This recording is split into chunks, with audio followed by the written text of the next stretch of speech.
Huwag kang mag-alala, Mika. Isang katulong lang naman si Ayaka na may suot na singsing. Wala siyang ibang alam gawin, kundi ang maglinis ng bahay at magluto. She's just a piece of old furniture in this house. Useful but eyesore. Ang boses ni Kenji ay malamig, matigas, at walang bahid ng pag-aalinlangan. Bawat salita ay parang isang matalim na balis sa malisong na bumaon sa aking dibdib. Pero Kenji, paano kung malaman niya? Paano ang annulment niyo? Tanong ni Mika. Ang boses niya ay malambing, ngunit puno ng lason. As if she can do anything about it. I have already transferred most of the assets to your name and my mother's. By the time she realizes it, wala na siyang matitirang kahit isang sentimo. At saka, nandito naman si Mama para siguraduhing pirirma siya sa mga dokumento. Tama ang anak ko, Mika. Ang boses ni Lola Consolacion, ang biyenan kong itinuring kong sariling ina, ay sumali sa usapan. Nagsasawa na ako sa pagmumukha ng babaeng yan. 15 taon na, pero hindi man lang niya nagawang bigyan ng apo ang pamilyang ito. Sayang lang ang perang pinapakain namin sa kanya. Mas mabuti pang ikaw ang maging asawa ni Kenji, mas bata at mas mapapakinabangan sa kumpanya. Sa kabilang panig ng pinto, sa loob ng aming kusina, ako ay nakatayo. Naninigas, tila isang rebulto ng pighati. Hawak ko ang isang malaking bandahado ng kare-kare, ang paboritong ulam ni Kenji na niluto ko ng mahigit 4 na oras. Ipinangako ko sa sarili kong gagawin kong espesyal ang gabing ito dahil ito ang aming 15 anibersaryo. Ang bango ng mani at bagoong na dati-rati ay simbolo ng aking pagmamahal. Ngayon ay tila amoy ng isang nabubulok na bangkay. Ang aking mga daliri ay nagsimulang manginig. Ang init ng pinggan ay hindi ko na maramdaman dahil ang buong katawan ko ay binalot ng isang nakapanlulumong ginaw. 15 taon. 15 taon akong gumigising ng maaga para ihanda ang kanyang mga gamit.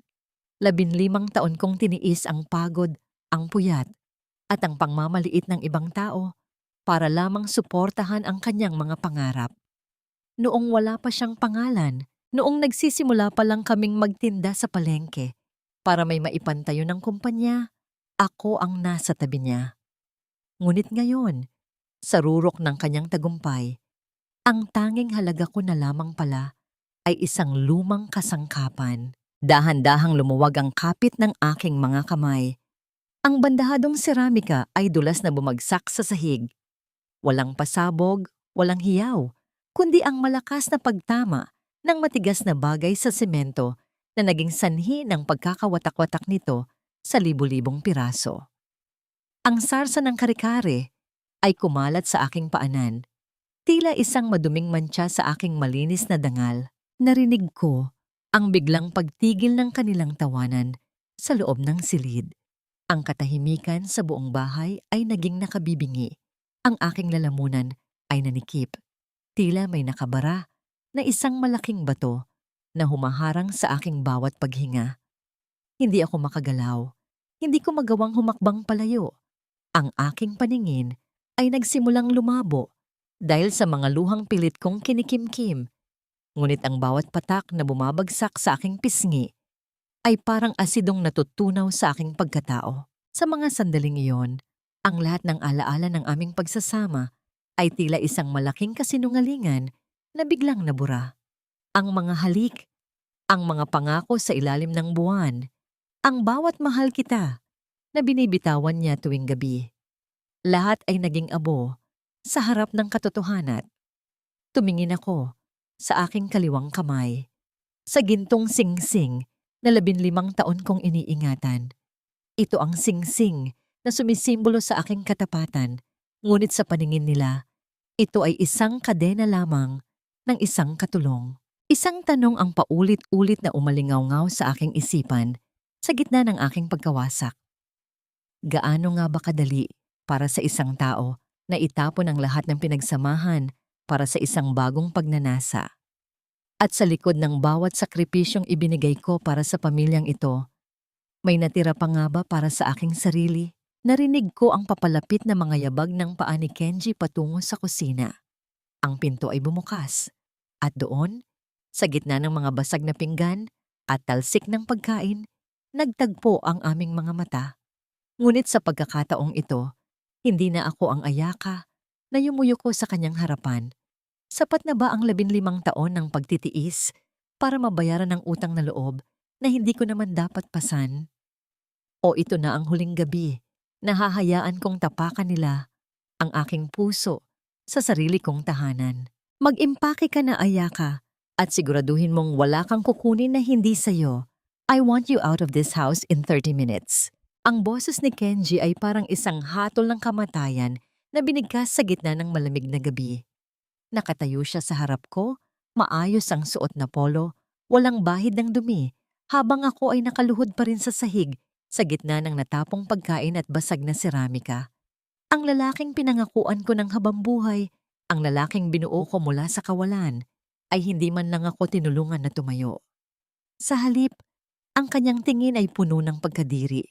Tila ba isa akong dumi na kailangang walisin palabas ng kanyang marangyang buhay. Kenji, anibersaryo natin. 15 taon, Kenji. Ganito na lang ba yon? Ang aking boses ay gumaralgal. Halos hindi na lumalabas sa aking tuyot na lalamunan. Anniversary? Isang mapait na tawa ang kumawala sa mga labi ni Lola Consolacion na nakatayo sa likuran ni Kenji habang nakakapit sa braso ni Mika. Huwag ka nang umarte, Ayaka. Tapos na ang teleserye mo. Pasalamat ka nga at binigyan ka pa ng pagkakataon ni Kenji na makaalis ng maayos bago pa namin tawagin ang mga security. Dahan-dahan akong tumayo. Ang aking mga tuhod ay nangangatog. At ang bawat hibla ng aking kalamnan ay tila gustong sumuko. Pumasok ako sa aming silid. Sa silid na 15 taon. Kung pinanatiling malinis at komportable para sa kanya. Kinuha ko ang isang lumang maleta, ang maletang dala ko, noong kami ay nagsasama pa lamang sa isang maliit na paupahan. Wala akong kinuha na kahit anong mamahaling alahas o mga damit na binili niya. Kinuha ko lamang ang ilang piraso ng aking simpleng kasuotan at ang larawan ng aking yumaong ama. Habang hinihila ko ang maleta palabas ng pinto, naramdaman ko ang malakas na pagtulak ng hangin. Ang langit ay nagdilim at sa isang saglit, ang ulan ay nagsimulang bumuhos ng napakalakas. Ang bawat bagsak ng tubig sa bubong ay tila isang malakas na tambol na sumasabay sa mabilis na pintig ng aking kaba. Ayaka, wait!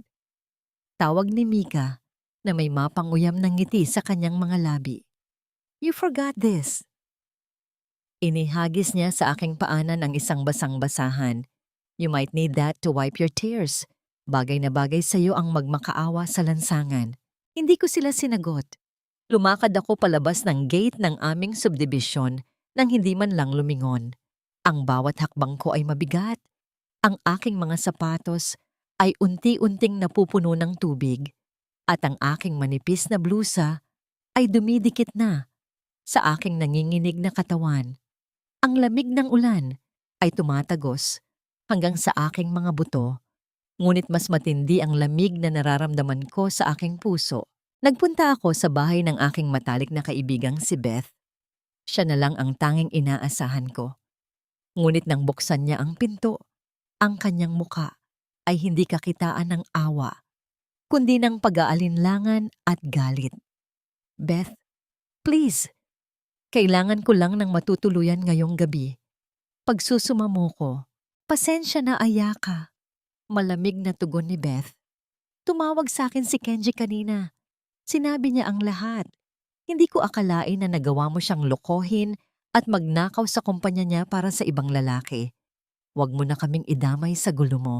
Bago pa ako makapagpaliwanag, ang pinto ay mabilis na sumara sa harap ng aking mukha. Ang tunog ng pagkakalapat ng kahoy ay tila isang pinal na pagtanggi ng mundo sa aking pag-iral. Ang lahat ay naniwala sa mga kasinungalingan ni Kenji. Sa loob ng isang gabi, nawala ang aking tahanan, ang aking dangal, at maging ang aking mga kaibigan. Pagod at basang-basa, napadpad ako sa isang lumang waiting shed sa gilid ng kalsada. Ang paligid ay balot ng kadiliman. Tanging ang dilaw na ilaw ng poste ang nagbibigay ng kaunting liwanag sa aking kinalalagyan. Ang bawat sasakyang dumadaan ay nagwiwisik ng maruming tubig sa aking paanan. Ngunit wala na akong lakas para umiwas. Naupo ako sa semento, yakap-yakap ang aking maleta, habang ang aking mga luha ay sumasabay sa agos ng ulan sa aking pisngi. Sa gitna ng aking panginginig, dahan-dahang bumukas ang zipper ng aking maleta dahil sa bigat ng pagkakaimpake. Doon, sa ilalim ng aking mga tupi-tuping damit, may isang maliit at matigas na bagay ang tumama sa aking kamay. Isang lumang pitaka na may nakatagong bulsa. Inilabas ko ito at nakita ang isang lumang telepono, ang cellphone ng aking tatay na matagal ko nang itinago at nakalimutan. Ang screen nito ay may bahagyang lamat at ang kulay nito ay kupas na sa tagal ng panahon. Sa gitna ng aking kawalan ng pag-asa, tila ba may isang hindi maipaliwanag na lakas ang nag-udyok sa akin na hawakan ito ng mahigpit. Bakit ba ito ang tanging naiwan sa akin? Ang lumang gamit na ito na dapat ay matagal ko nang itinapon, bakit tila ito ay nagbibigay ng kakaibang init sa aking mga palad sa gitna ng nanunuot na ginaw? Dahan-dahan kong pinindot ang power button. Ang liwanag ng screen ay sumilay sa aking mga mata. Isang maliit na liwanag sa gitna ng malawak na kadiliman. At doon, sa screen ng teleponong yon, isang notification ang lumitaw na nagpabilis sa tibok ng aking puso.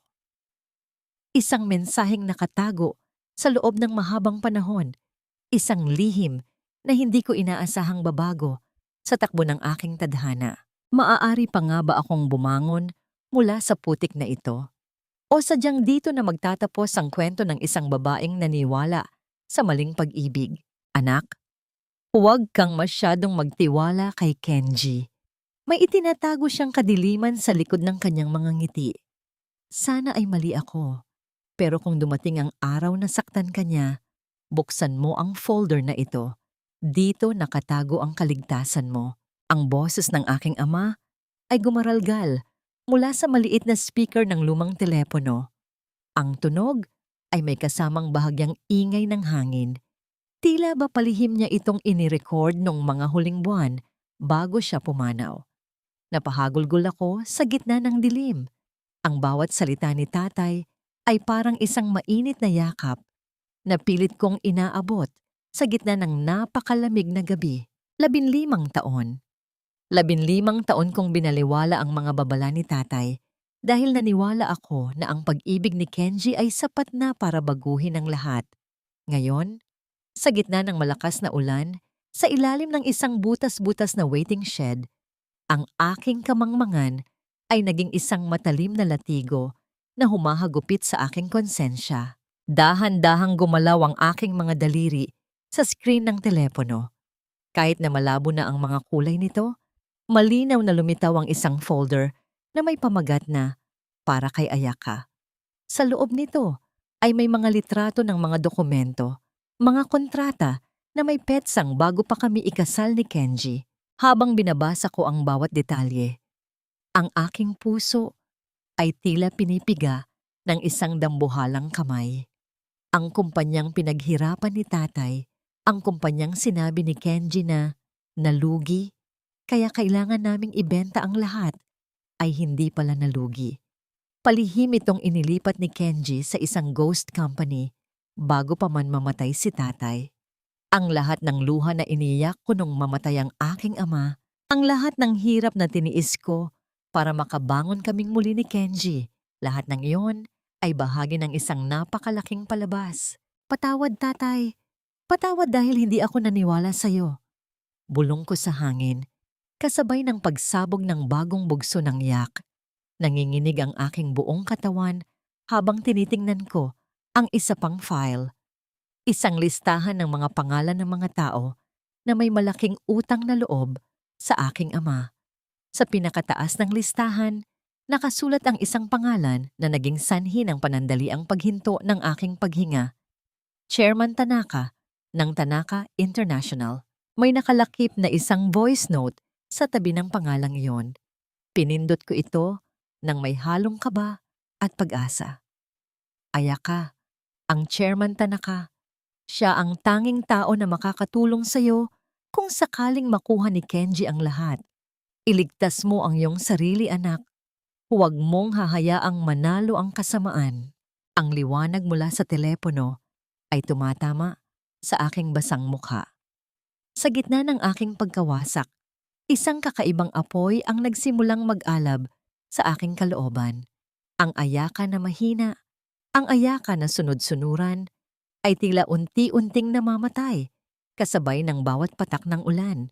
Ang natitira na lamang ay isang babaeng may bitbit na katotohanang kayang magpabagsak sa isang imperyong itinayo sa kasinungalingan. Sino nga ba ang Chairman Tanaka na ito? At bakit tila labis ang tiwala ni tatay na tutulungan niya ako? Gayong wala akong kahit anong koneksyon sa kanya?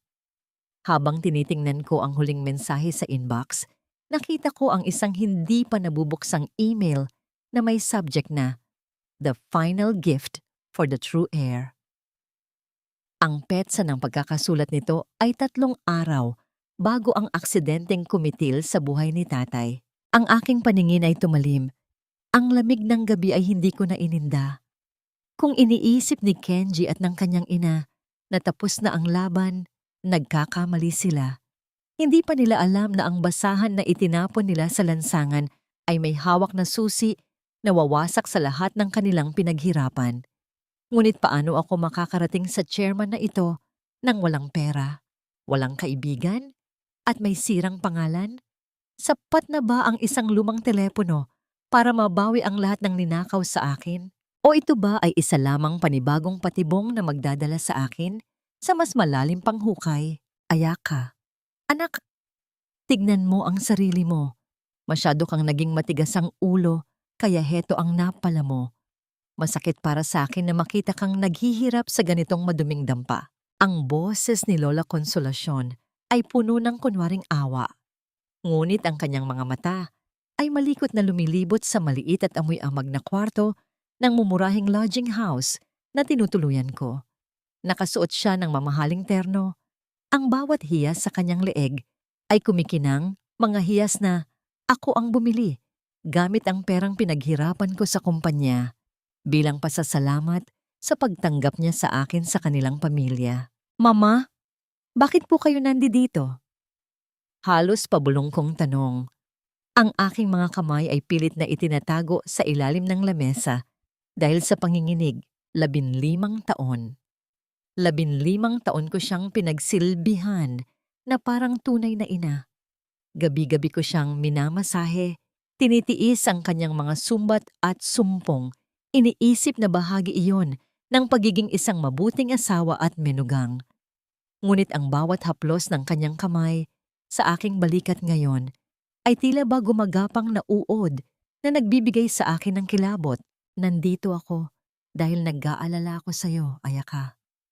Wika niya habang dahan-dahang nauupo sa tanging silya sa kwarto. Naglabas siya ng isang maliit na lalagyan ng pagkain. Dinalhan kita ng tira-tirang ulam mula sa anibersaryo kagabi. Sayang naman kung itatapon lang, di ba? Alam ko namang wala kang pambili ng pagkain ngayon. Ang bawat salita niya ay parang isang turok ng karayom sa aking namamagang puso. Ang pagkaing dinala niya ay hindi galing sa malasakit, kundi isang paraan para ipaalala sa akin na ako ay isa na lamang pulubi sa kanilang paningin. Ang sarsa ng ulam na nakadikit sa gilid ng lalagyan ay tila ba nanunuya sa aking kasalukuyang kalagayan. Pero Ayaka, may isang bagay lang na gusto kong hingin sa iyo bago tayo tuluyang magkahiwalay.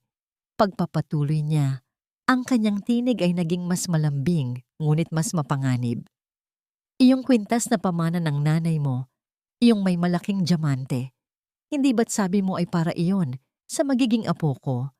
Dahil wala ka namang naibigay na anak kay Kenji, hindi ba't mas marapat lang na ibigay mo na yon sa akin? Para naman may maiwan kang alaala ng utang na loob sa pamilya namin. Napatigil ang mundo ko. Ang kwintas na yon ang tanging alaala ko mula sa aking ina.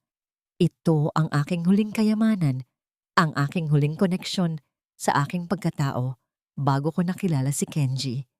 Sa kabila ng lahat ng ninakaw nila, ang aking kabataan, ang aking pawis, ang kumpanya ni tatay, pati ang huling piraso ng aking dangal ay gusto pa rin nilang tularin. Hindi ko po maibibigay iyon, Mama. Matigas kong sagot. Iyon na lang ang natitira sa akin. Biglang nagbago ang anyo ni Lola Consolacion. Ang mapagkunwaring awa ay napalitan ng isang mapait na ngisngis. Tumayo siya at lumapit sa akin. Ang kanyang mukha ay ilang pulgada na lang mula sa akin. Ang amoy ng kanyang mamahaling pabango ay tila ba sumasakal sa aking paghinga. Walang utang na loob. Bulyaw niya, ang kanyang boses ay hindi na malambing kundi puno ng puot. Sino ka ba sa akala mo? Kung hindi dahil sa amin, nananatili kang isang hamak na anak ng negosyanteng nalugi. Kami ang nagbigay sa iyo ng pangalan. Kami ang nagpatira sa iyo sa isang mansyon. At ngayon, ang liit na bagay na yan ay ipagdadamot mo pa. Tiniis ko ang kanyang mga mura. Nanatili akong tahimik. Ang aking mga kuko ay bumaon na sa aking mga palad hanggang sa makaramdam ako ng hapdi. Ngunit sa ilalim ng lamesa, ang aking kabilang kamay ay nakakapit ng mahigpit sa lumang telepono ni tatay. Matapos ang ilang minuto ng pagbubuhos ng galit, padabog na lumabas si Lola Consolacion. Ang tunog ng kanyang mga takong sa sahig ay tila ba bawat hakbang ay pagyurak sa aking pagkatao. Ang pagsara ng pinto ay nag-iwan ng isang nakabibinging katahimikan at ang amoy ng panis na pagkaing iniwan niya. Nanginginig kong binuksan muli ang telepono. Hinanap ko ang folder ng mga dokumento na nadiskubre ko kanina. Pinindot ko ang isang tago at naka-encrypt na file na may pamagat na property transfers. Doon, sa gitna ng malabong liwanag ng screen, nakita ko ang isang digital copy ng isang kasunduan. Ang aking pirma ay nandoon, malinaw at buo. Ngunit nang titigan ko itong mabuti, napansin ko ang isang maliit na detalye na tanging ako lang ang makakaalam. Ang bawat kurba ng letra, ang bawat diin ng panulat, hindi iyon ang paraan ng aking pagpirma. Tiningnan ko ang metadata ng file. Ang dokumento ay ginawa sa computer ni Lola Consolacion. 3 taon na ang nakalilipas habang ako ay abala sa pag-aalaga sa kanya noong nagkasakit siya. Ang aking buong katawan ay binalot ng isang nakapapansing puot. Hindi lang pala si Kenji ang traidor. Ang babaeng tinawag kong mama, ang babaeng pinagsilbihan ko nang higit pa sa aking sarili. Siya ang mismong humawak ng pluma para nakawin ang aking kinabukasan. Paano nagawang gawin ng isang ina ang ganitong katraiduran sa taong itinuring siyang pamilya? At ano pa kaya ang mga lihim na nakatago sa loob ng kumpanya na hindi ko pa natutuklasan? Habang tinititigan ko ang huwad na pirma, isang bagong notification ang muling lumitaw sa screen ng lumang telepono. Isang mensahe mula sa isang hindi kilalang numero na tila ba kanina pa ako minamanmanan. Huwag kang iiyak, Ayaka. Ang katarungan ay hindi nakukuha sa luha, kundi sa tamang pagkakataon. Handa ka na bang makilala ang tunay na kaalyado ng iyong ama?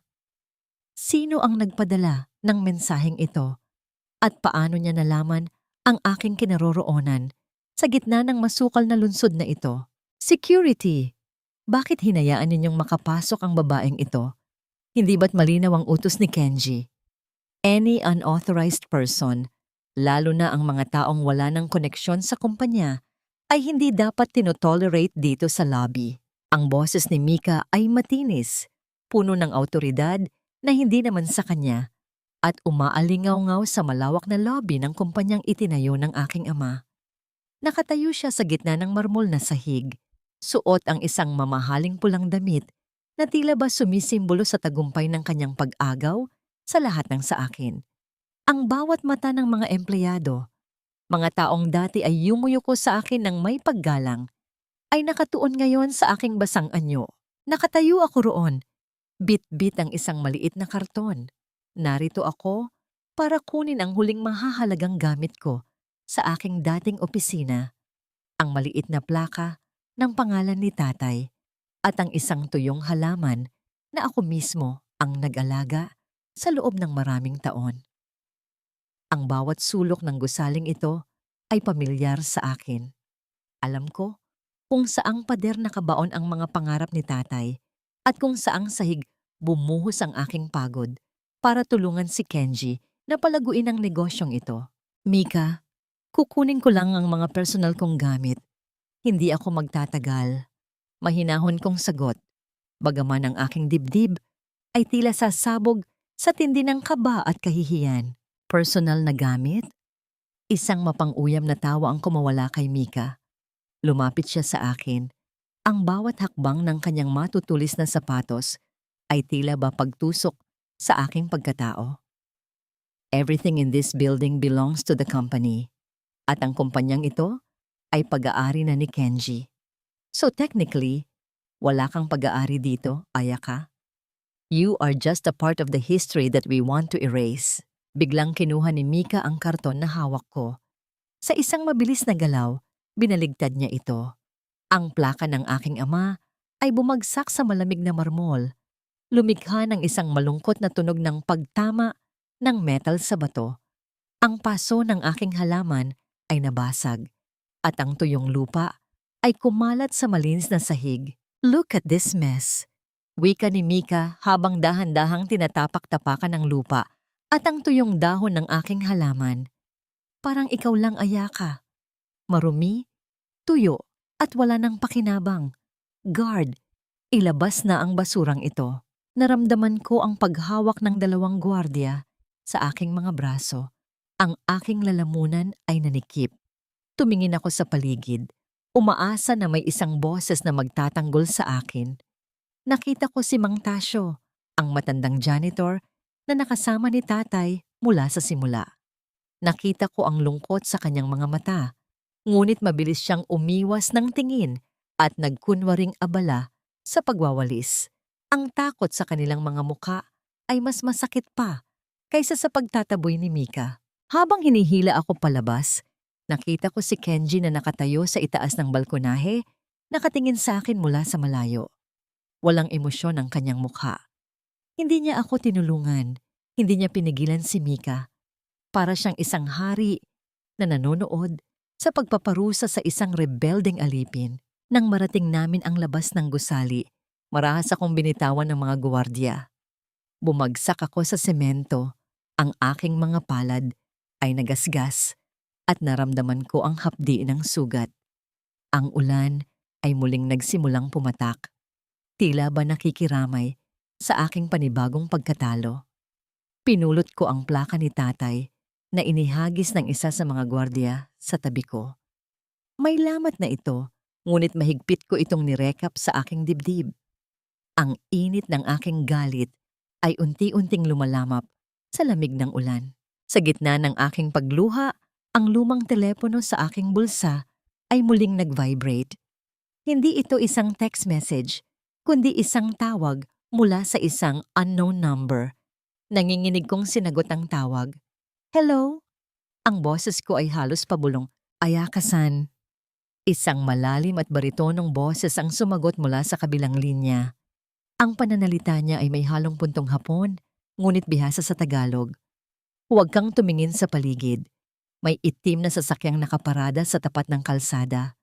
Sumakay ka roon kung gusto mong mabawi ang lahat ng ninakaw sa iyong ama.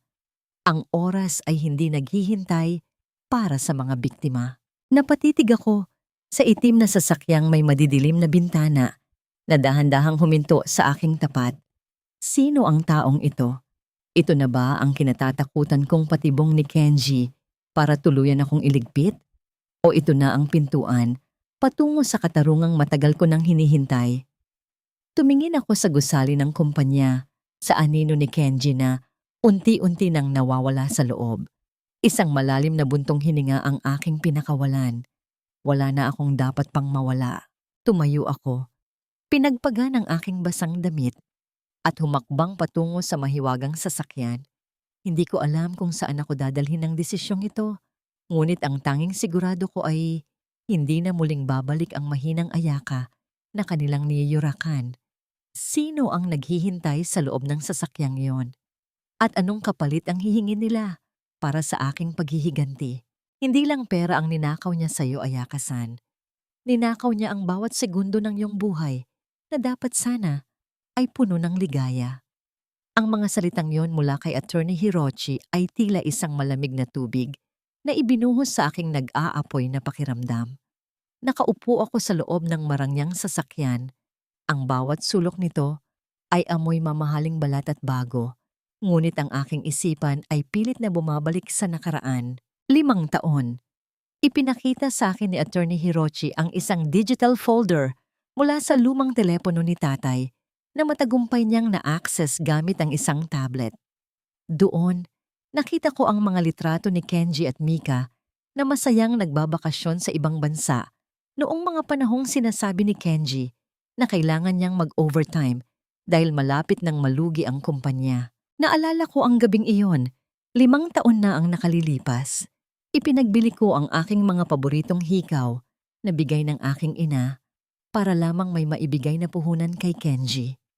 Umiyak pa ako sa harap niya, humihingi ng tawad dahil iyon lang ang maitutulong ko. Nginitian niya ako noon, niyakap ng mahigpit at sinabing ako ang kanyang swerte. Ngayon, ang swerteng tinutukoy niya ay ang aking kamangmangan na naging daan para sa kanyang kataksilan. Naramdaman ko ang panlalamig ng aking mga daliri. Ang tablet na hawak ko ay tila bumibigat. Ang bawat pixel ng litrato ay tila mga bubog na sumusugat sa aking mga mata. Hindi lang pala ito isang gabi ng pagkakamali. Ito ay isang mahabang serye ng panlilinlang na pinagplanuhan sa loob ng kalahating dekada. Tingnan mo rin ito, Ayaka-san, pagpapatuloy ni Attorney Hirochi habang inililipat ang screen sa isang listahan ng mga transaksyon. Ang pondong ito ay hindi napunta sa kumpanya. Ito ang retirement fund ng mga matatandang empleyado na pinagkakatiwalaan ng iyong ama. Inilipat ito ni Kenji sa isang account sa ibang bansa sa ilalim ng pangalan ni Mika. Ang aking lalamunan ay nanikip. Hindi lang ako ang biktima rito. Ang mga taong naglingkod kay tatay nang tapat, ang mga manggagawang itinuring naming pamilya ay ninakawan din ng kanilang kinabukasan. Ang bawat sentimo na ginagamit ni Mika para sa kanyang mga mamahaling bag at damit ay galing sa pawis at dugo ng mga taong walang kalaban-laban. Dahan-dahan kong hinaplos ang lamat sa screen ng telepono ni tatay. Naramdaman ko ang magaspang na bahagi nito sa aking balat. Isang paalala na kahit ang mga bagay na tila sira na ay may itinatago pang katotohanan. Tila naririnig ko ang bulong ni tatay sa aking puso. Pinapalakas ang aking loob. Hinihiling na huwag akong sumuko. Ano ang kailangan kong gawin? Tanong ko. Ang boses ko ay hindi na gumaralgal. May bago itong talim. Isang determinasyon na hindi ko akalaing taglay ko. Sa ngayon, kailangan nating manatiling tahimik, sagot ni Hirochi habang tinititigan ang ulan sa labas ng bintana. Hinahanap ka na ni Kenji, hindi dahil nag-aalala siya, kundi dahil natatakot siyang mahanap mo ang mga dokumentong ito. Pero hindi niya alam na nasa ilalim ka na ng proteksyon ng Chairman Tanaka. Lumingon ako sa madilim na kalsada na aming binabagtas. Ang mga ilaw ng lungsod ay tila mga maliliit na bituin na sumasayaw sa salamin ng sasakyan. Sa kabilang dako ng lungsod, marahil ay nagdiriwang sina Kenji at Mika. Iniisip na tagumpay na silang naitapon ng basura ng kanilang buhay. Ngunit habang tinititigan ko ang mga dokumento ng kanilang kasamaan, alam kong ang bawat numerong nakasulat doon ay magiging mga kadenang hihila sa kanila pababa. Gaano kaya katagal bago mapansin ni Kenji na ang kanyang mga sikreto ay unti-unti nang lumalabas sa dilim? At ano ang gagawin niya kapag nalaman niyang ang babaeng itinuring niyang walang alam ay siya palang may hawak ng kanyang kamatayan?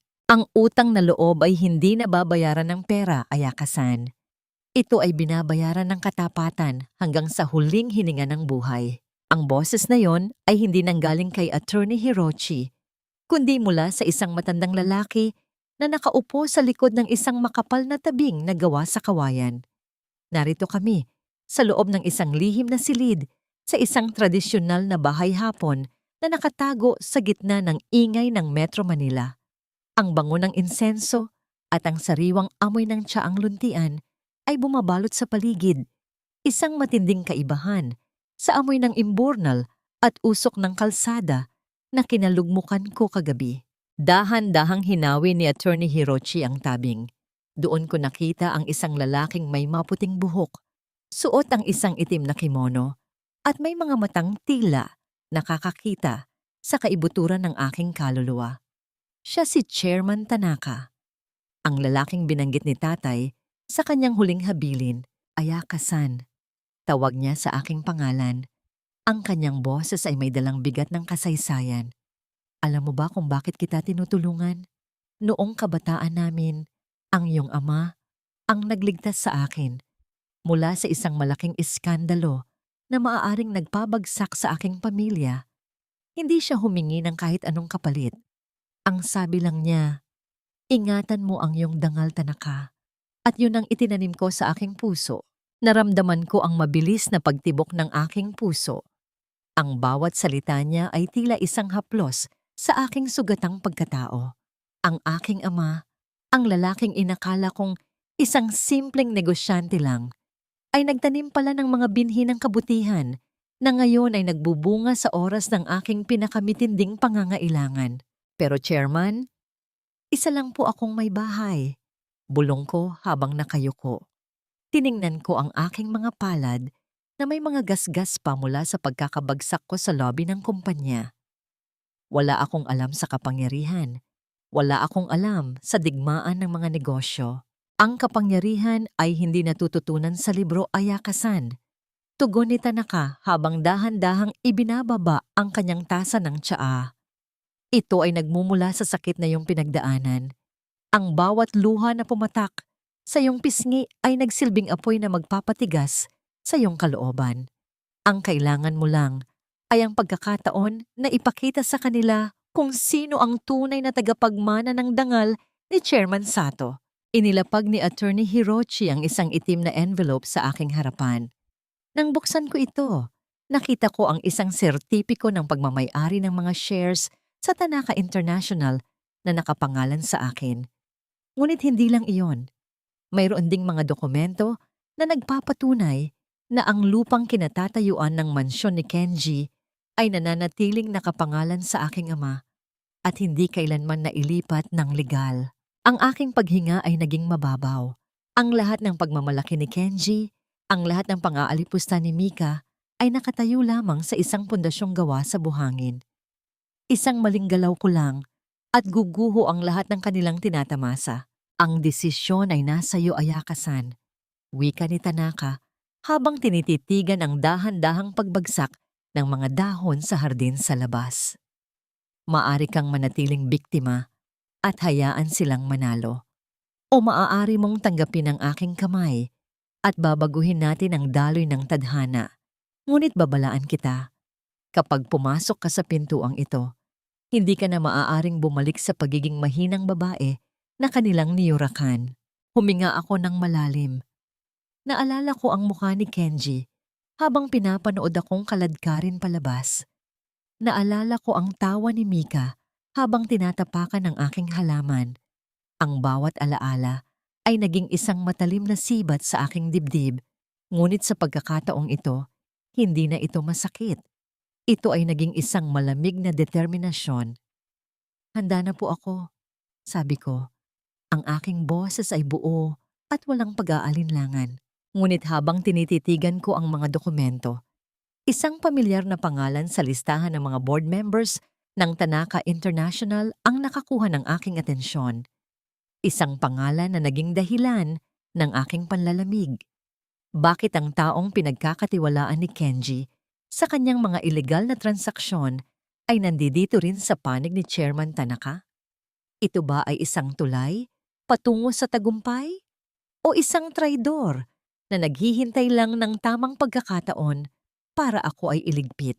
Sapat na nga ba ang aking tapang para harapin ang mga lobong nagtatago sa balat ng tupa? O baka naman ang pag-asang ito ay isa lamang mas malaking patibong na hindi ko na matatatakasan?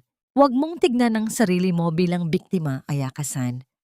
Tignan mo ang sarili mo bilang isang sandata na hinubog ng bawat hapdi ng nakaraan. Ang mga salitang iyon ni Attorney Hiroshi ay paulit-ulit na umuukit sa aking isipan habang nakatitig ako sa malaking salamin sa loob ng aking bagong silid. Sa loob ng 15 taon, ang nakikita ko lang sa salamin ay isang babaeng nakapusod ang buhok, may bahid ng uling sa mukha mula sa kusina, at may mga matang laging naghahanap ng pagsang-ayon mula sa kanyang asawa. Ngunit ngayon, ang babaeng nakaharap sa akin ay tila isang estranghero. Hinawakan ko ang gunting na nakalapag sa mesa. Ang metal nito ay malamig at mabigat. Tila ba nagdadala ng sariling hatol. Sa bawat dahan-dahang paggalaw ng aking kamay, narinig ko ang banayad na pagputol ng talim sa mahahabang hibla ng aking buhok. Ang buhok na pilit kong pinahaba dahil iyon ang gusto ni Kenji. Ang bawat bahagi ng aking buhok na nalalaglag sa sahig ay tila ba mga bahagi ng aking lumang pagkatao na dahan-dahang namamatay. Ang dating hanggang baywang na buhok ay naging isang matapang na bob cut na nagpatingkad sa talim ng aking panga at ang lungkot sa aking mga mata na ngayon ay napapalitan na ng alab. Ayaka, are you ready? The documents for the first meeting are here. Tawag ni Attorney Hiroshi mula sa labas ng pinto. Sandali lang, Attorney. Sagot ko. Ang boses ko ay may bagong tono. Mas malalim, mas matatag. Isinuot ko ang isang itim na terno na sadyang ipinagawa para sa akin.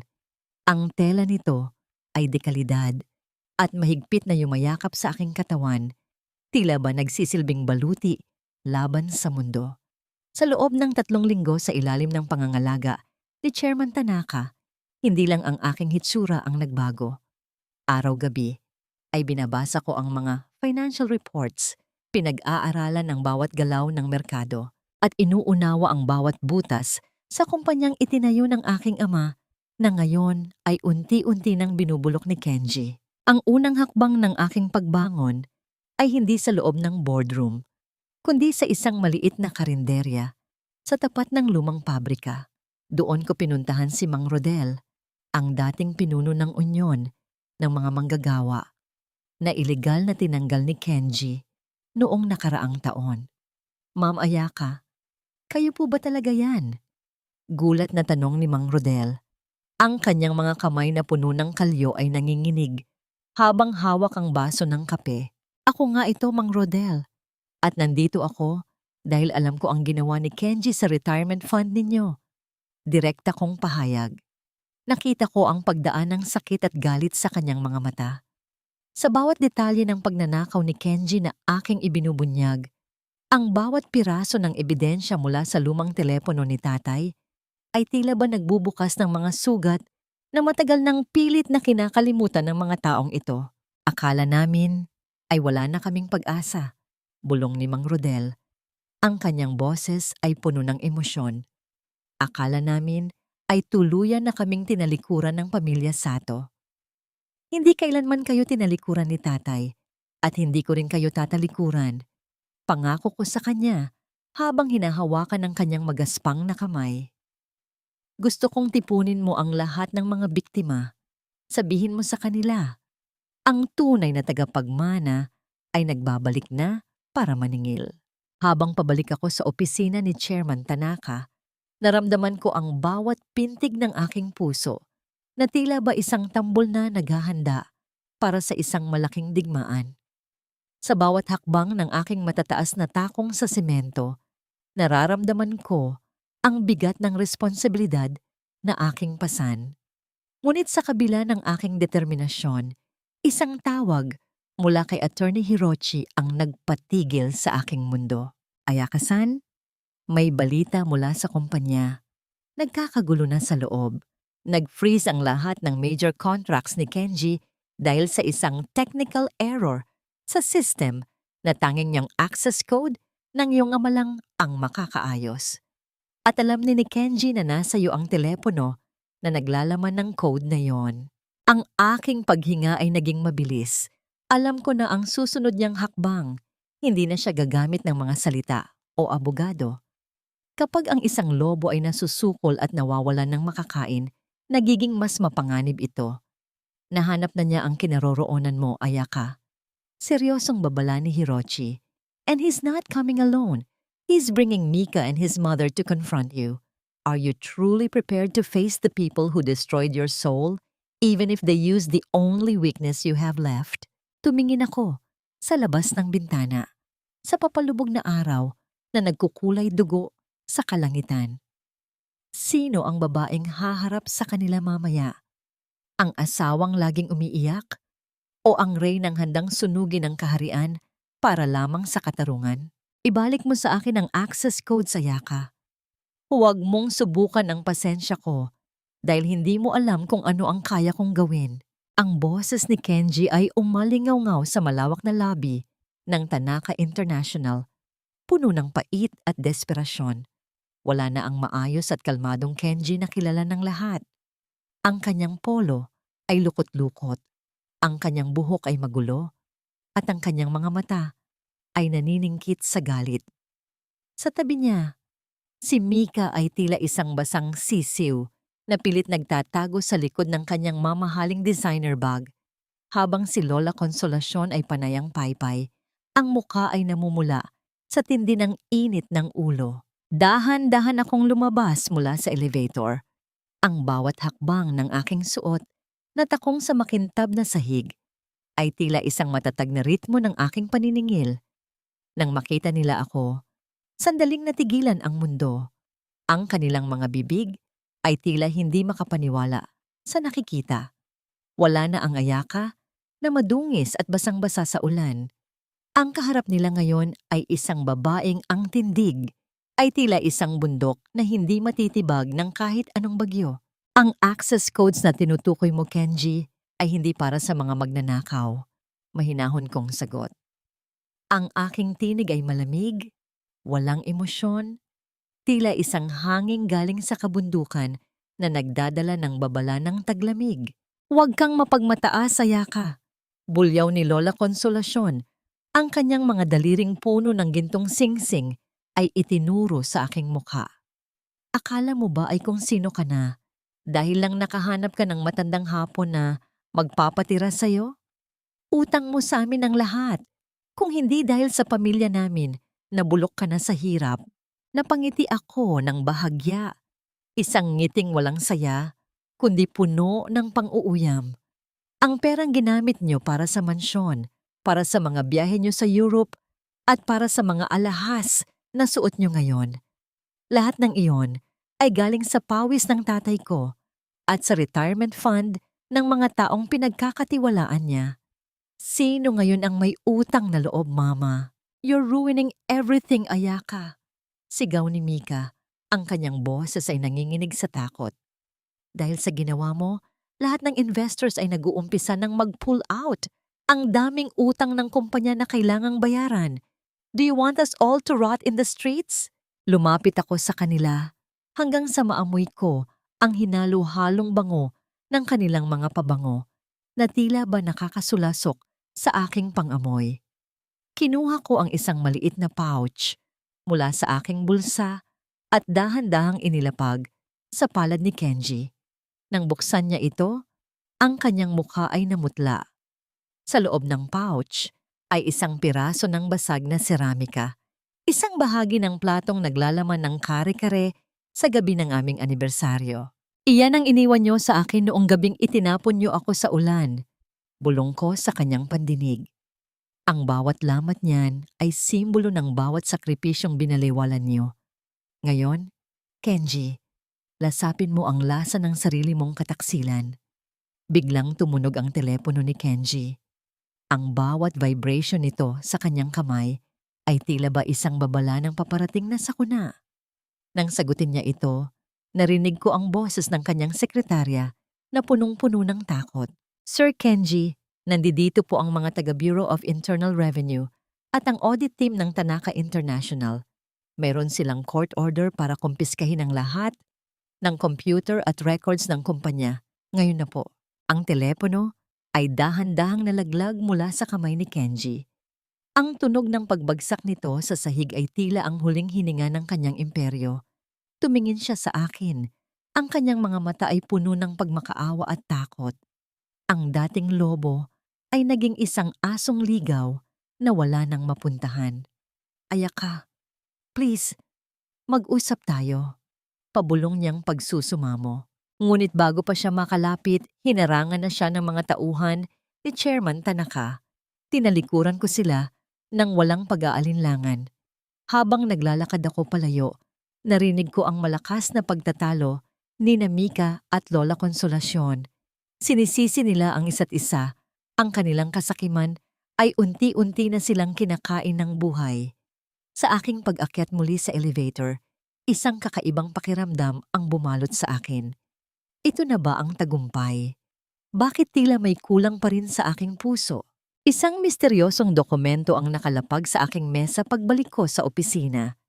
Ito ay isang lumang liham na may selyo ng kumpanya ni tatay. Ngunit ang petsa nito ay 30 taon na ang nakalilipas.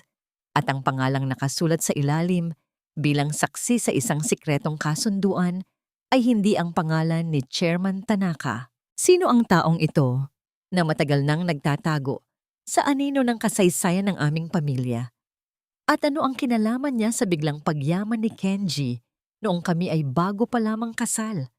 Ang laban ay hindi pa tapos.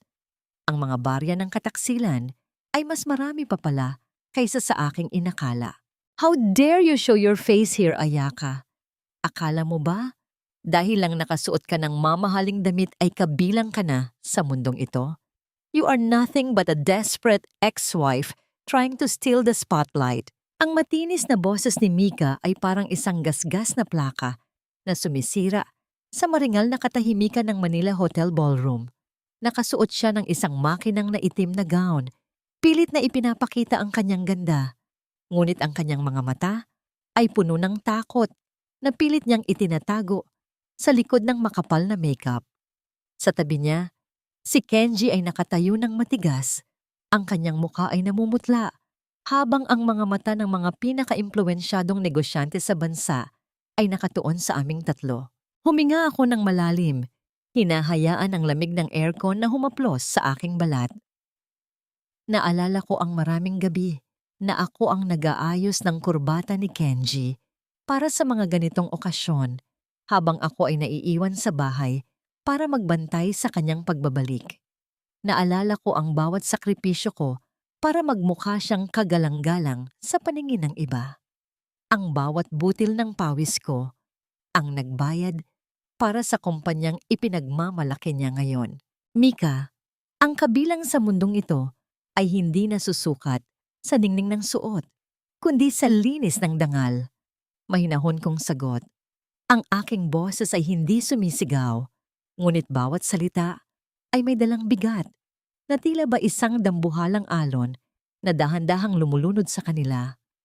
And unfortunately, no amount of silk or diamonds can cover the stench of betrayal. Lakas ng loob mo!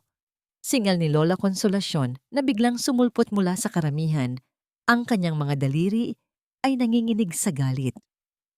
Kenji, bakit mo hinahayaan ang babaeng ito na bastusin tayo? Guard, palabasin ang impostorang ito. Ngunit bago pa makalapit ang mga gwardya, isang dahan-dahang pagpalakpak ang narinig mula sa likuran.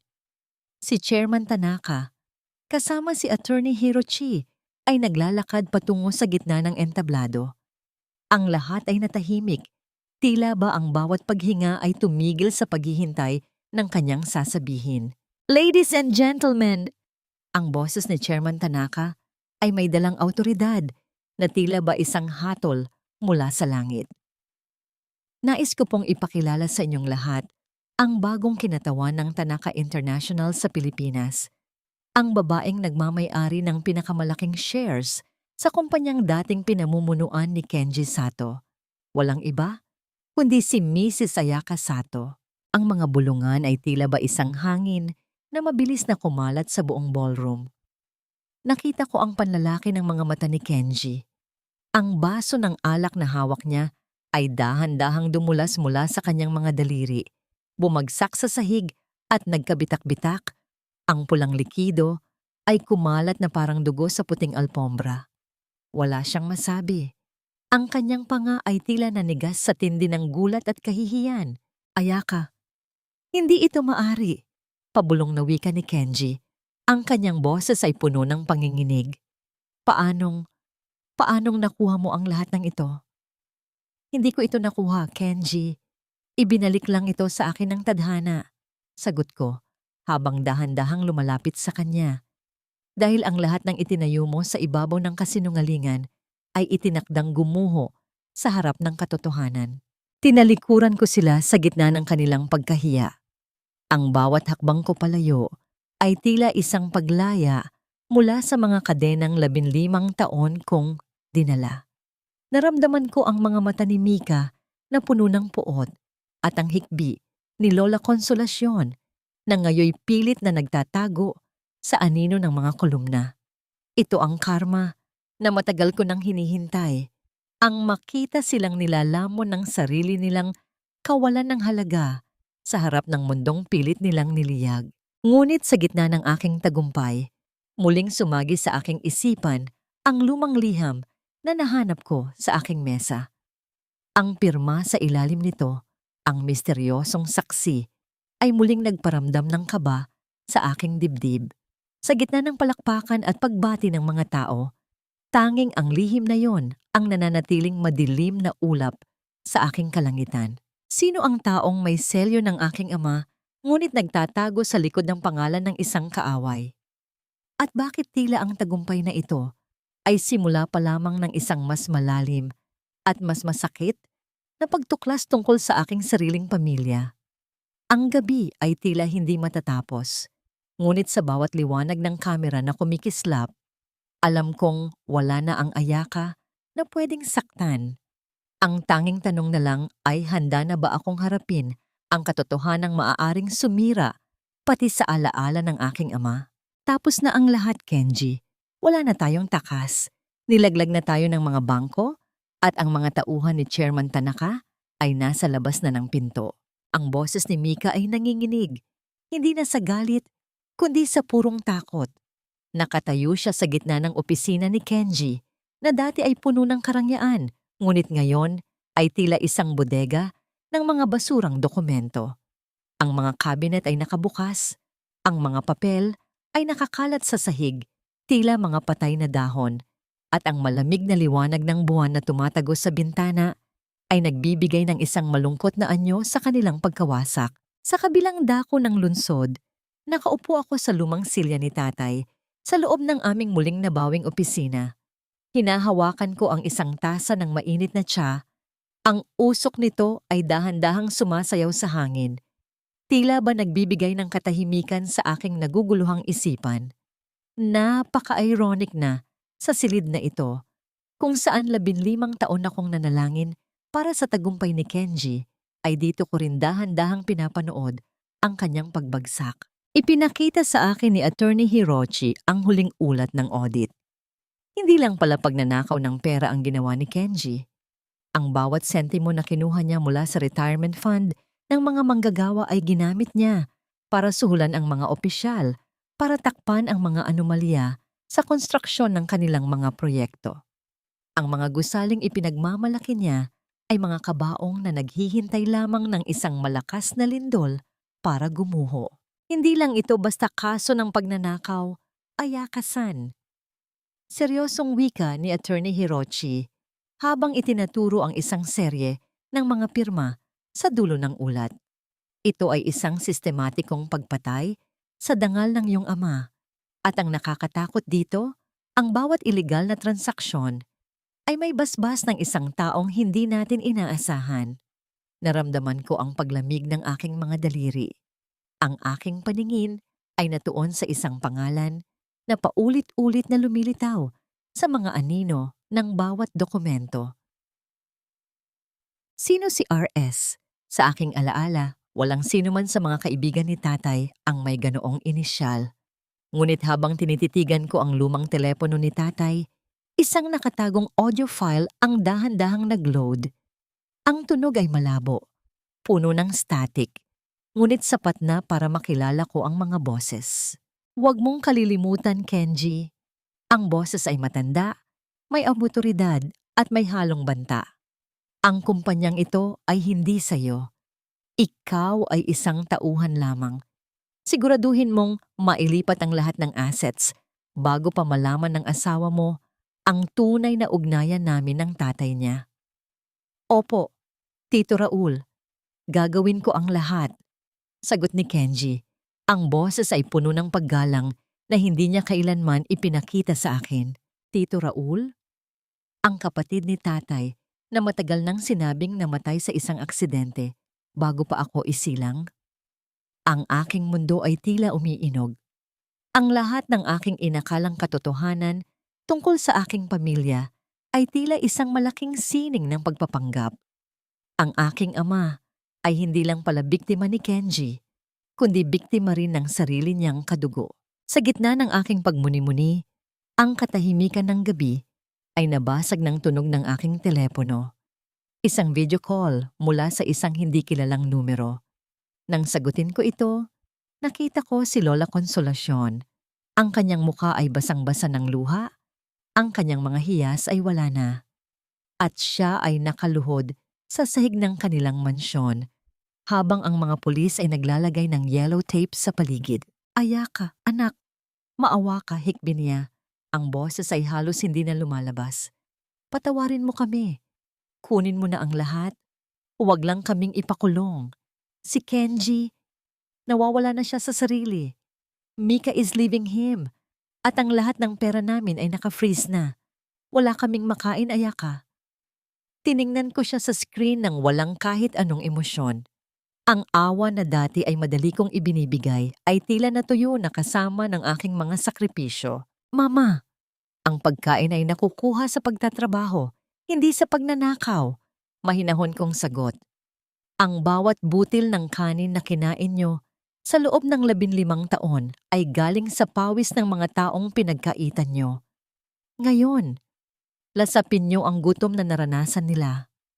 Pinatay ko ang tawag. Ang bawat salita ko ay tila isang pako na nagtatakip sa kanilang kinabukasan. Ngunit sa likod ng aking tagumpay, ang pangalang Raul Sato ay patuloy na gumugulo sa aking isipan. Nasaan ang taong ito? At kung buhay pa siya, ano ang susunod niyang hakbang ngayon? At nalaman ko na ang kanyang lihim? Ang katarungan ay malapit na, ngunit tila ang pinakamadilim na bahagi ng gabi ay bago pa lamang mag-uumpisa.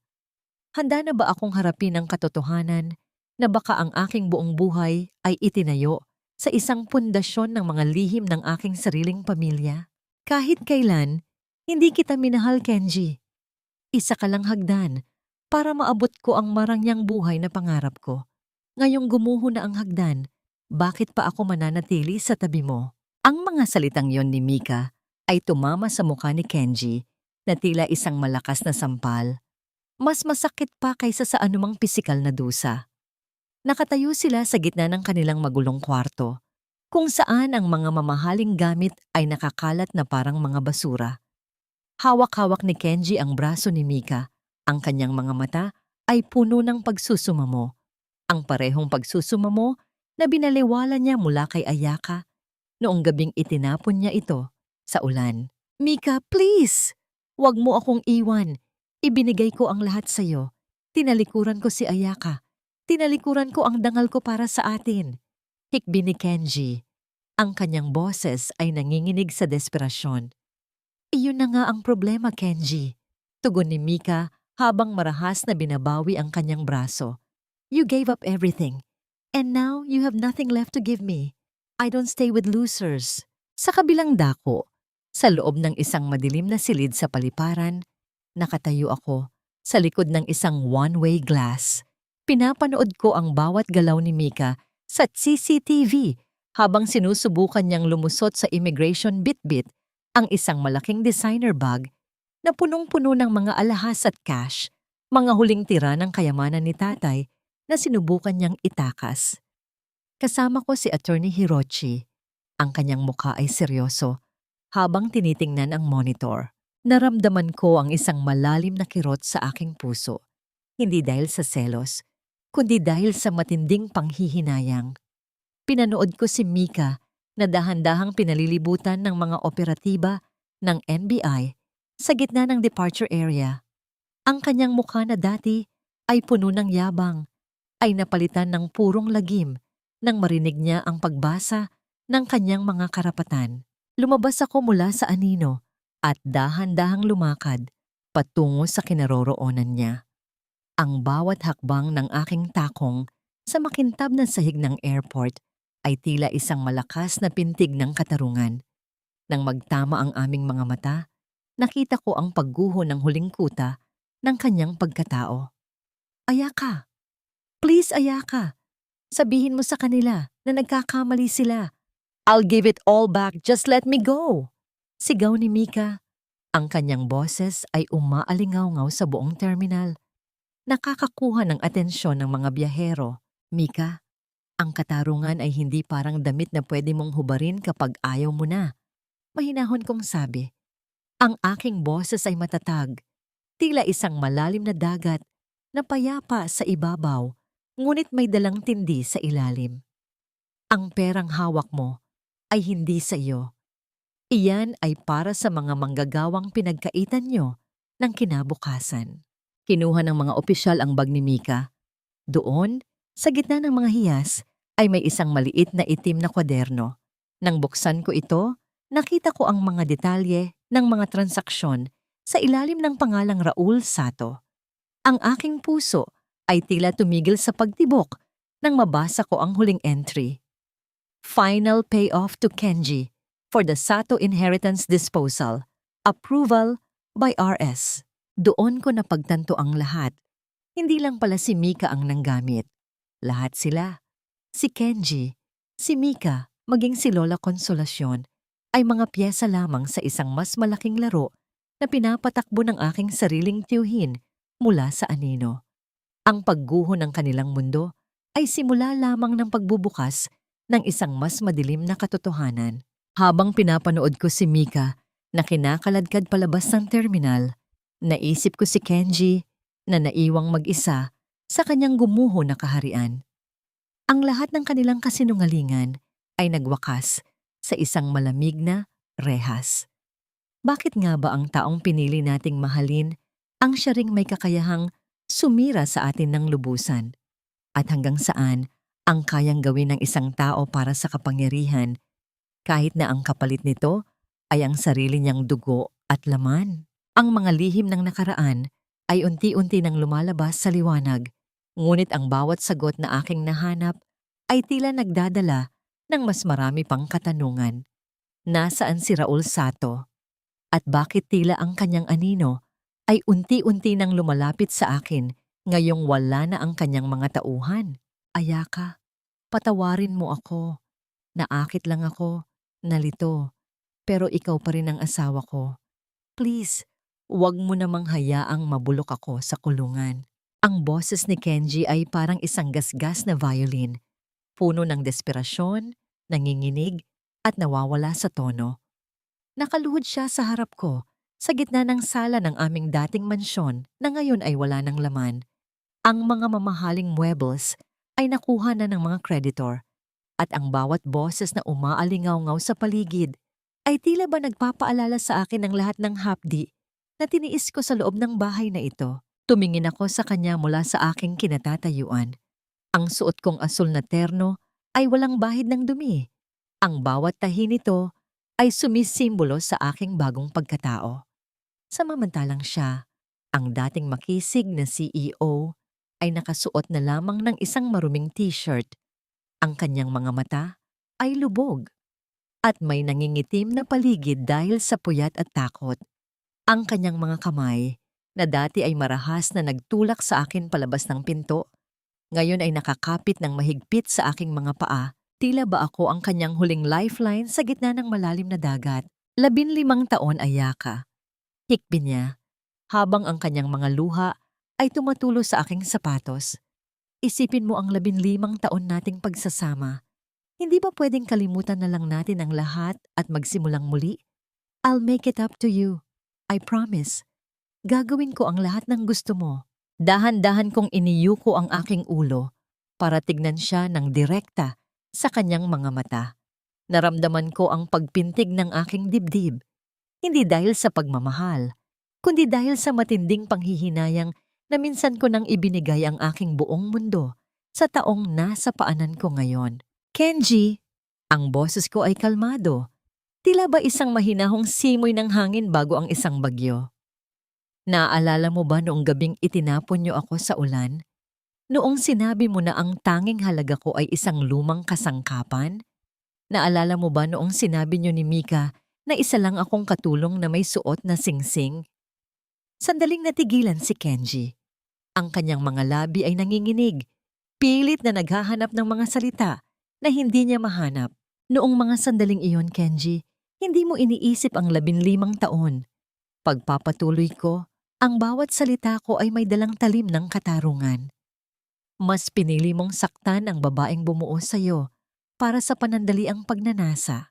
Ngayon, humihingi ka ng tawad hindi dahil nagsisisi ka sa ginawa mo, kundi dahil natatakot ka sa kinabukasan mo. Dahan-dahan kong inalis ang kanyang mga kamay sa aking mga paa.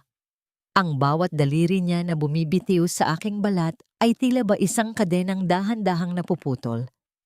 Tumayo ako ng tuwid, tinititigan ang kawalan sa likod niya. You're not my husband anymore, Kenji. You're just a stranger who stayed in my house for 15 years. Sabi ko nang may pinalidad. And as a stranger, I have no obligation to save you. Ayaka, wag mong gawin ito sa akin. Sigaw niya, ang kanyang boses ay puno ng puot nang ma-realize niyang hindi nagagana ang kanyang pag-arte. Kung hindi dahil sa akin, wala kang marangyang buhay. Pinulot lang kita. Napangiti ako. Isang mapait at matapang na ngiti. Nagkakamali ka, Kenji. Pinulot kita noong wala ka pang pangalan. At ang marangyang buhay na tinatamasa mo ay galing sa pangalan ng tatay ko na ninakaw mo. Ngayong nabawi ko na ang lahat, oras na para bumalik ka sa kung saan ka talaga nararapat. Kinuha ko ang aking wedding ring mula sa aking bulsa. Ang singsing na 15 taon kong itinuring na sagrado. Binitawan ko ito at narinig ko ang mahinang pagtama ng metal sa semento. Gumulong ito hanggang sa huminto sa harap ng kanyang tuhod. Para sa 15 taon ng paglilingkod ko sa iyo, ibinibigay ko na sa iyo ang huling piraso ng ating nakaraan. Wika ko habang tumatalikod. Gamitin mo yan para pambili ng pagkain mo sa loob ng rehas dahil iyan na lang ang tanging matitira sa iyo.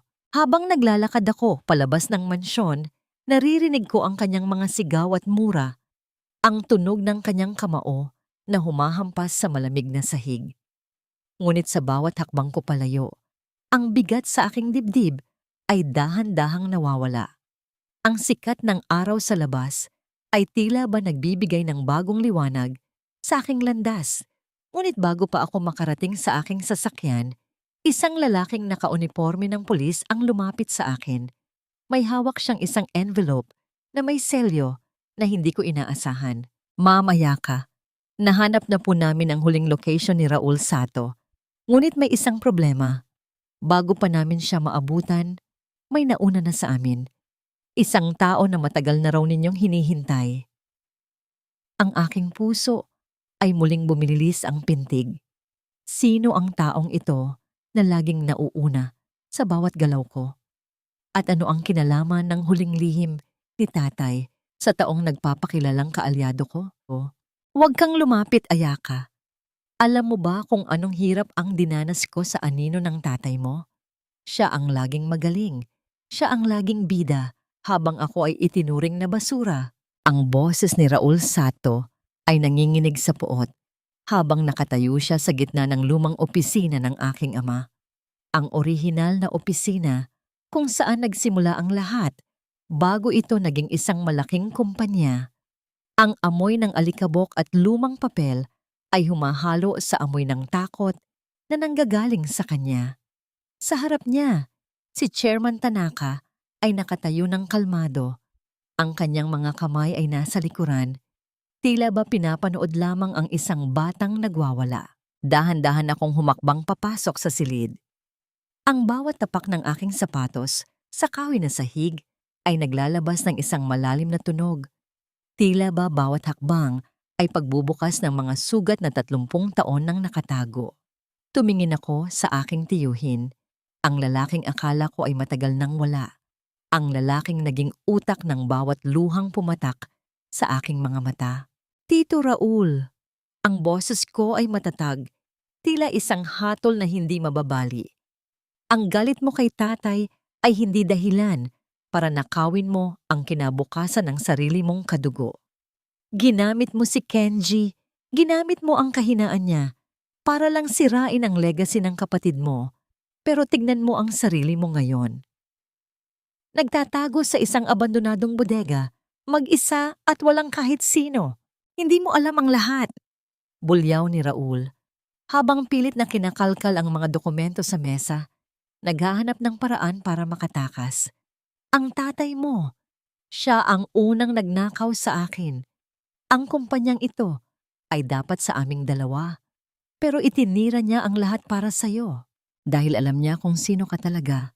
Sabat ni Chairman Tanaka, ang kanyang tinig ay malamig at puno ng awtoridad. Sato-san knew your greed would destroy his people, kaya ibinilin niya sa akin na bantayan ang kanyang anak hanggang sa dumating ang oras na handa na siyang lumaban. Naramdaman ko ang paninikip ng aking dibdib. Ang lahat ng hirap na pinagdaanan ko, ang pagiging sunod-sunuran kay Kenji, ang pangmamaliit ni Lola Consolacion, ang pagtatapon sa akin sa ulan. Lahat ng yun ay bahagi ng isang mas malaking pagsubok. Inilabas ko ang lumang telepono ni tatay at pinindot ang huling recording na nahanap ni Attorney Hirochi. Raul, alam kong binabasa mo ang mga files ko. Ang boses ni tatay ay mahinahon, puno ng lungkot. Patawarin mo ako kung sa tingin mo ay tinalikuran kita. Pero ang pag-ibig ko sa iyo bilang kapatid ay hindi nangangahulugang papayagan kitang sirain ang pangarap ng marami. Ayaka is my heir, not because of blood, but because she has the heart that you lost long ago. Ang katahimikan sa silid ay naging mabigat. Nakita ko ang dahan-dahang pagbagsak ng mga balikat ni Raul. Ang kanyang mga kamay ay dahan-dahang bumitaw sa mga papeles at ang kanyang mukha ay napalitan ng isang matinding pagsisisi na huli na para sa anumang kapatawaran. Ang bawat salita ni tatay ay tila ba mga talim na humihiwa sa kanyang matigas na puso. Tapos na ang laro, tito. Wika ko habang tinititigan ang mga pulis na dahan-dahang pumapasok sa silid. Ang bawat sentimong ninakaw niyo ni Kenji ay naibalik na sa mga manggagawa. Ang mansyon na itinayo niyo sa kasinungalingan ay kinuha na ng gobyerno. At ikaw, mananatili ka sa dilim kung saan ka nararapat.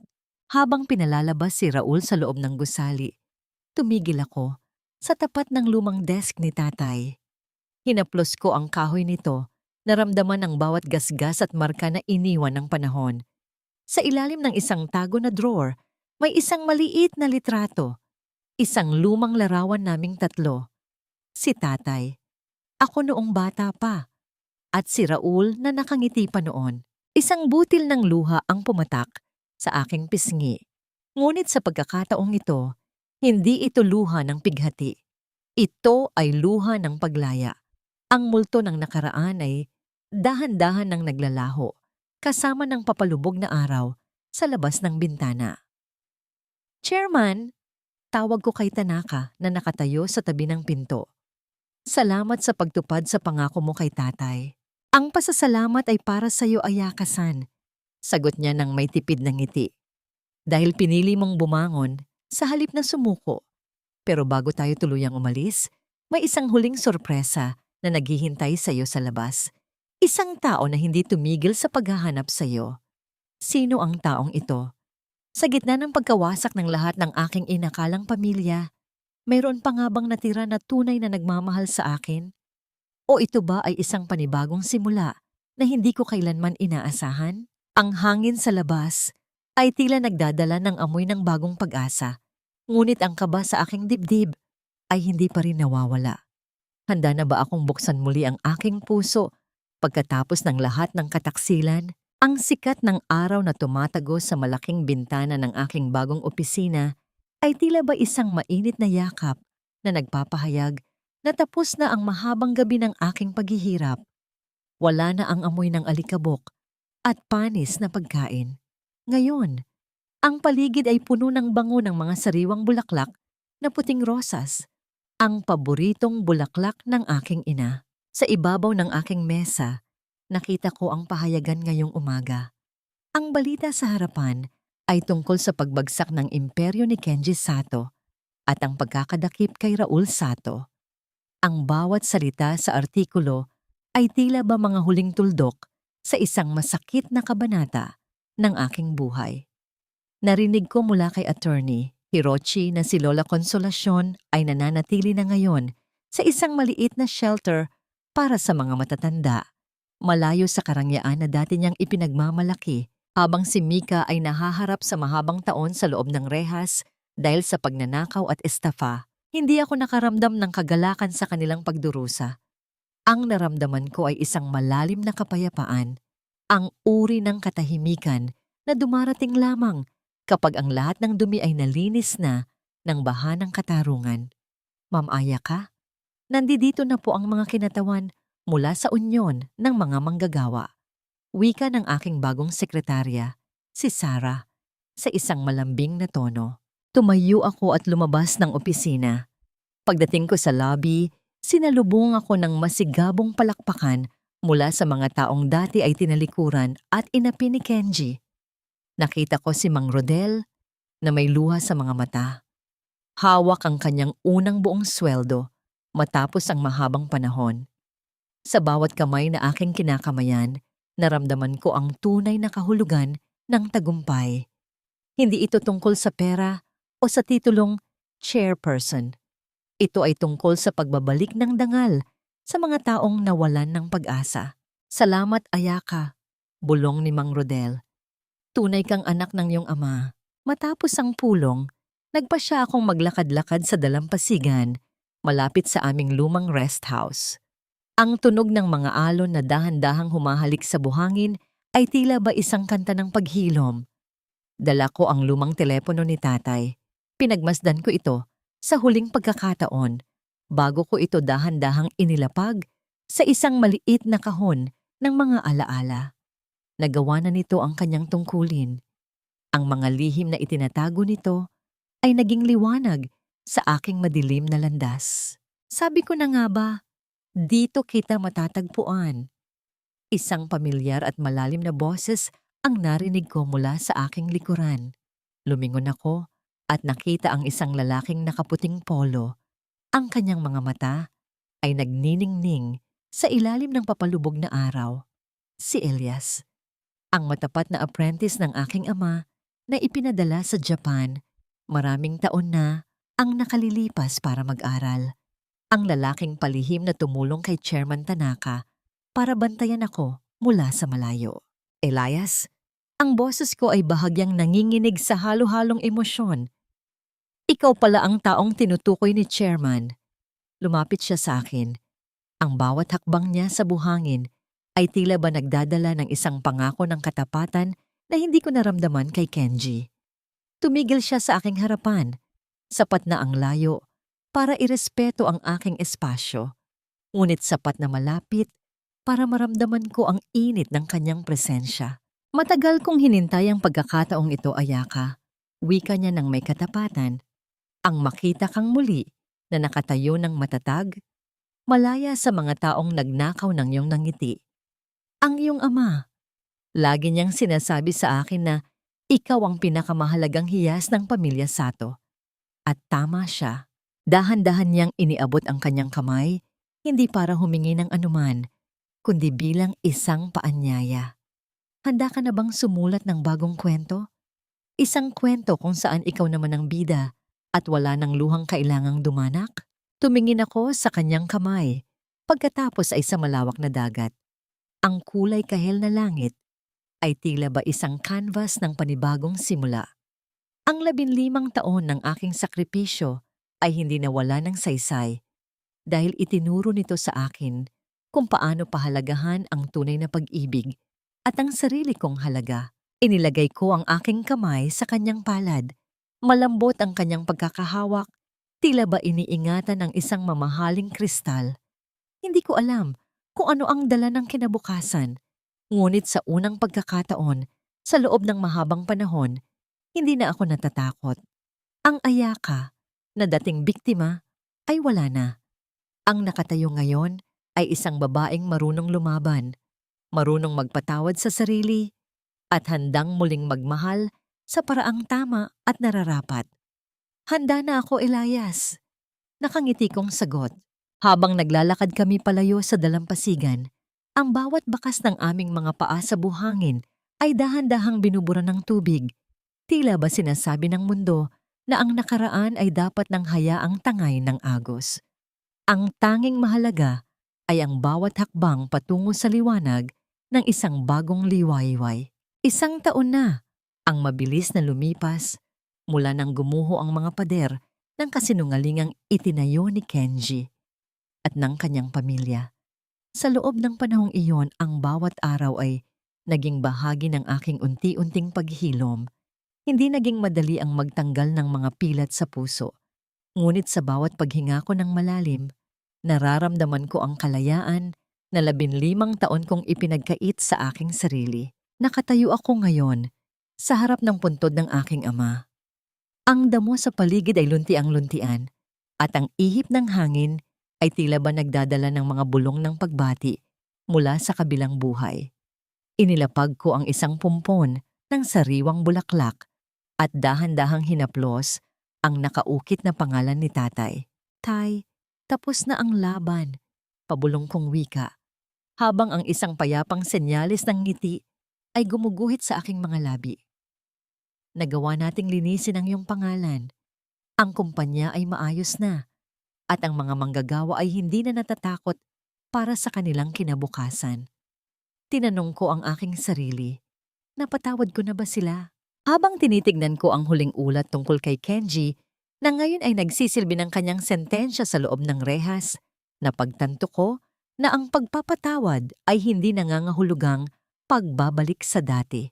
Pinatawad ko ang aking sarili dahil sa pananatili sa isang maling relasyon ng napakahabang panahon.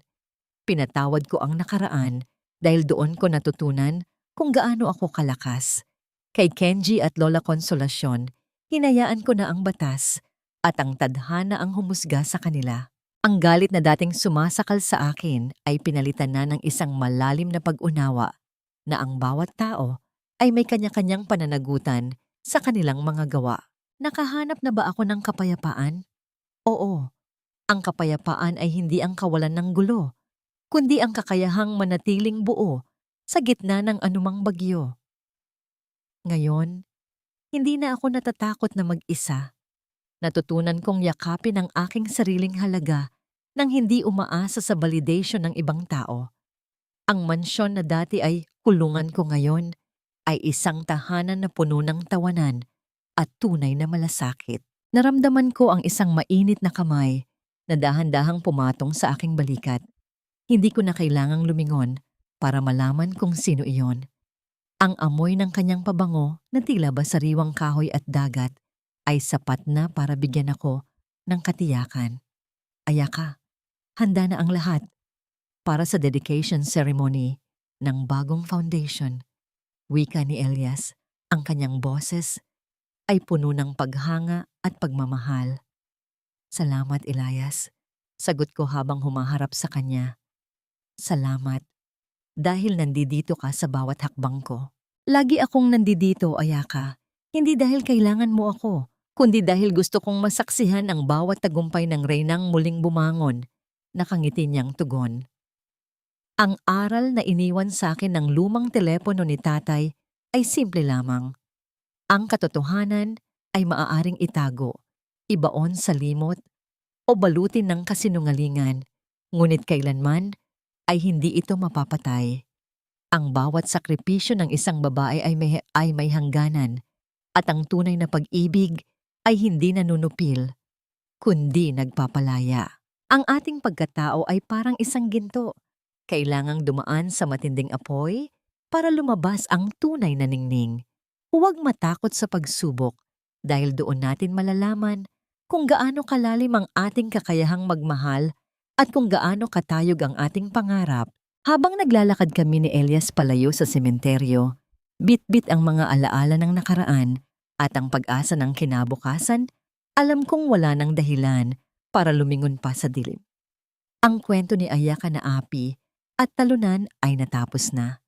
Ang nagsisimula ngayon ay ang kwento ng isang babaeng may dangal, may boses at may pusong handang muling magtiwala sa ganda ng buhay.